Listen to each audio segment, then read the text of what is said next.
What's crack-a-lackin'? Welcome in to My Mind is a Weapon Fantasy Football Show.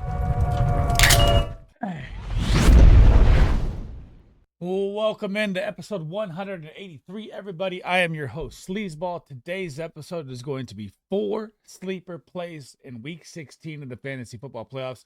Now, I know sleeper plays are very dangerous to pull off in a Fantasy Football Playoff matchup and very risky, but a lot of injuries happened in Week 15, and these are players at each position. So I'm going to give you one each, one quarterback, one running back, one wide receiver, one tight end that you can start that are 100% most likely available on your waiver. Not 100%, say like 70, 80% most likely available on your waiver wire. Before we dive into it, guys, make sure you smash that like, make sure you hit that subscription, turn that bell on. I will be live Thursday and Friday, and then I head out of town for the weekend to Tahoe with the wife's family for Christmas. So if you have any questions, you can't make the live show, drop them in the comments. One of my goals is to answer every single one of them, and I'm going to break down a ton of defense statistics here on why I like each of these plays this week, and let's dive into my sleeper plays for Week 16. Sleeper player number 1 at the quarterback position is going to be the 41-year-old man, Aaron Rodgers. So currently averaging 16.2 fantasy points per game, QB 12, sneaking under the radar. Like, people are not paying attention that he's a top 15 QB. 3,255 yards, 101 rushing yards for the old man is kind of interesting as well. I mean, that's more rushing yards than Jordan Love, which is crazy. 8 interceptions, 23 total TDs on the season. And you've seen what's happened now that the Jets have been eliminated. It's like they're playing free. It's like they have no risk. So they're just going out there playing football, happier. There's no pressure on them. And they've played a lot better. So in the past 2 games, Miami, Jacksonville, since they've been eliminated, he's averaging 310 passing yards in both games, 4 TDs in those games. So 2 touchdowns a game, throwing to Devontae Adams and Garrett Wilson. Great targets to have out there. You're going to get the LA Rams this week. And I look at last week's game with the LA Rams as an aberration. It was pouring down rain in the first half, all field goals, no touchdowns. The field was all wet. It was absolutely terrible game. You even got a 0-point game from Cooper Kupp, which is absolutely crazy. That's how bad the game was. Now, when you look at the LA Rams on the season versus the quarterback, this is on the season right now. We're going to do 2 different looks here. So on the season, they ranked 24th. They give up 18 points a game. So right there, you're looking at 18-point floor for Aaron Rodgers in this game. They ranked 12th in the red zone. They give up 235.8 passing yards, which is middle of the pack. 1.6 passing TDs, which ties for 3rd worst. That's a lot of passing touchdowns they allow. Now, look at the past 4 weeks. You know that Josh Allen aberration game is in there where he went for broke fantasy football for 51 points. Still. And then you have the Niner game to kind of teeter that back to even, right? Because the Niner game, nothing was done by Brock Purdy. So those kind of cancel each other out. So it does help that average for the 4 games. So when we're looking at this, the last 4 weeks, the Rams give up 21.3 points to the quarterback, which is 3rd worst. 847 passing yards, 5 touchdowns, was over a touchdown a game. I absolutely love Aaron Rodgers as a sleeper play this week. Say you lost Jameis Winston, or say you lost Patrick Mahomes, who looks week to week, probably a Carson Wentz start there. I love Aaron Rodgers as an absolute start play. I'm going to probably rank him in my top 15 QBs here, heading into Week 16 of the Fantasy Football Playoffs. Sleeper player number 2, the running back that also may be available on your waiver wire as well, is Alexander Madison. So currently averaging 7.5 points per game, played 33% of the snaps last game. McCormick got hurt. They were blown out, so there was garbage time. You saw more Amir Abdullah in the passing game as well. So 8.6 target share, not bad, not great. He did lose the job halfway. He did get hurt halfway through the season, so those numbers are down. RB 35, 341 rushing yards, 248 receiving yards, at 3.3 yards per carry on his attempts, and 4 total TDs on the season. Now, why do I like this as a flex play this week? You get the pot of gold, Jacksonville Jaguars. If you follow my content or subscribe to my channel before, I use 3 defenses as your must-start players all season long. That's the Carolina Panthers, the Jacksonville Jaguars, and the Indianapolis Colts. They are my pot of gold teams.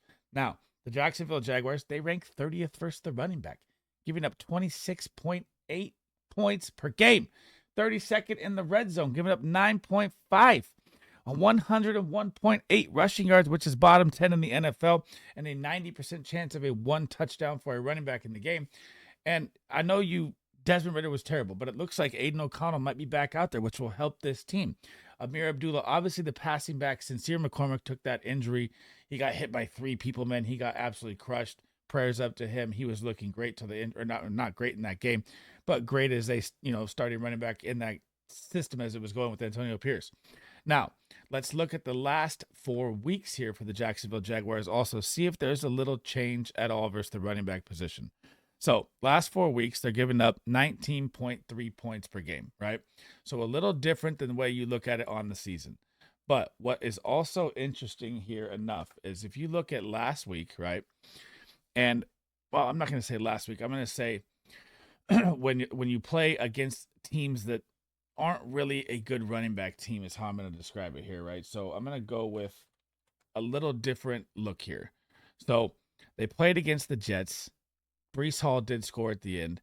They played against the Titans. Tony Pollard went off. The Jets run game became a pass game last week because you can attack the Jags on every single front. Like I said, they're a pot of gold. You can beat them everywhere. So they do have certain aberration games where the running backs don't do much. That's because they're getting beat by the pass. So I don't really look at the last 4 games as their defense is getting better because it did drop 3 points in average. But I do think if you need a play here and you have a flex spot open and Alexander Madison is available, that he will find the end zone. And again, this is a sleeper running back call that I like for this week in the playoffs. Sleeper player number 3, my one wide receiver is going to be the rookie that I was so high on coming out is Jaylen McMillan. And I tried to say that Jaylen McMillan should have been drafted ahead of Jalen Polk with Rome Odunze in Washington because Jalen Polk only balled out because Rome Odunze chose so much attention. Jaylen McMillan was putting up almost the same amount of numbers as Rome Odunze. This guy is a stud wide receiver, and I love that I hit the nail on the head, and it's now here showing. Now, why I like him so much this week. So he's solidified the wide receiver 2 with the Chris Godwin injury, and that's happened over the past 3 weeks with 70+% snap share. Now, look at the last 2 weeks. What is he averaging? 20 fantasy points, 6.5 targets, about 60 yards, and 3 touchdowns in 2 games. That's a touchdown and a half.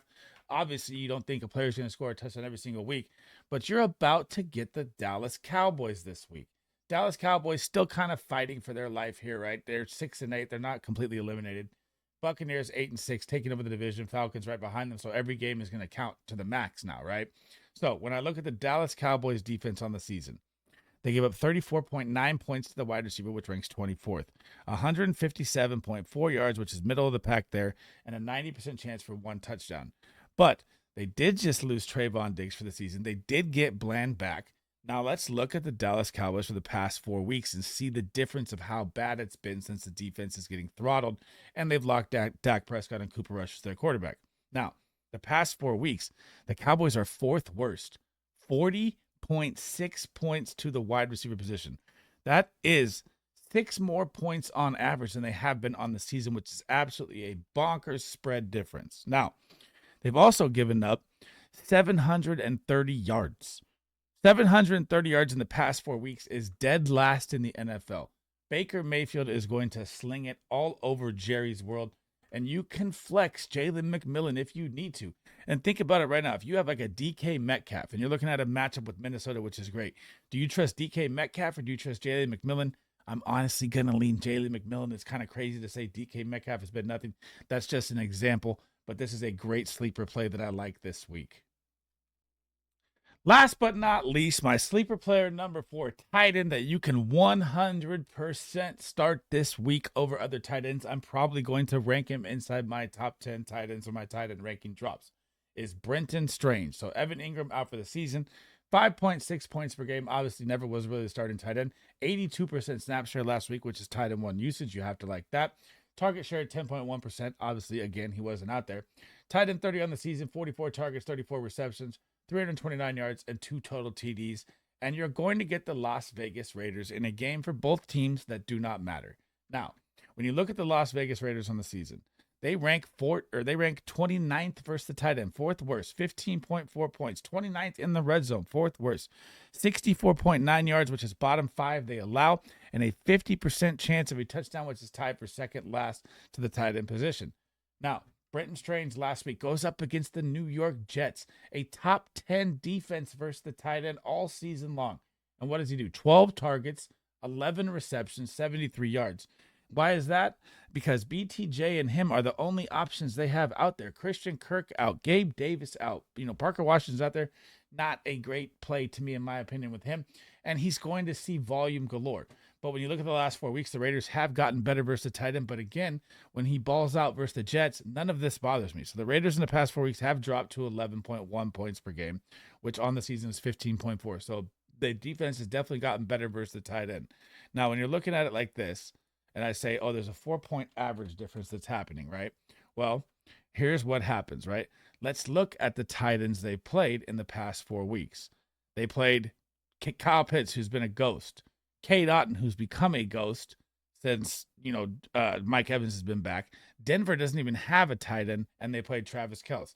So that's why their numbers have dropped, because they played 3 out of 4 teams where there's really no tight end happening. So I'm not really afraid of the matchup at all when I look at the last 4 weeks.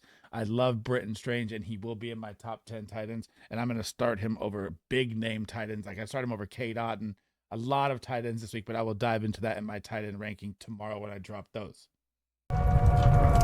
Hey.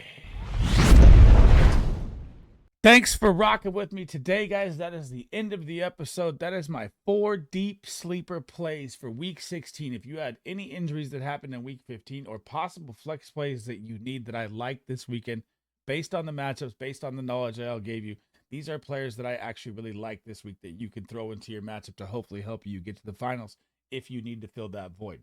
Before we head out, guys, make sure you smash that like. Make sure you hit that subscription. It helps me out a ton. Again, you guys have been absolutely amazing this year. I cannot thank you enough. Turn that bell on. I will be live Thursday before the game. Then we'll join Big Draft Energy Show and go over all the picks we like. And then Friday, for the first time ever, I'll be doing a different stream where I'm just drafting for 2 hours and taking all your questions. And then I leave out of town Friday afternoon. So I'll be gone till Monday. But if you guys can't make any of those streams, again, one of my goals all year long has said, just drop any comment you want down below. I'll try to answer every single one of them. And let's get us to the Fantasy Football Championship, guys. That's it for me in this video. Sleazeball out. I hope to see you guys in the next one.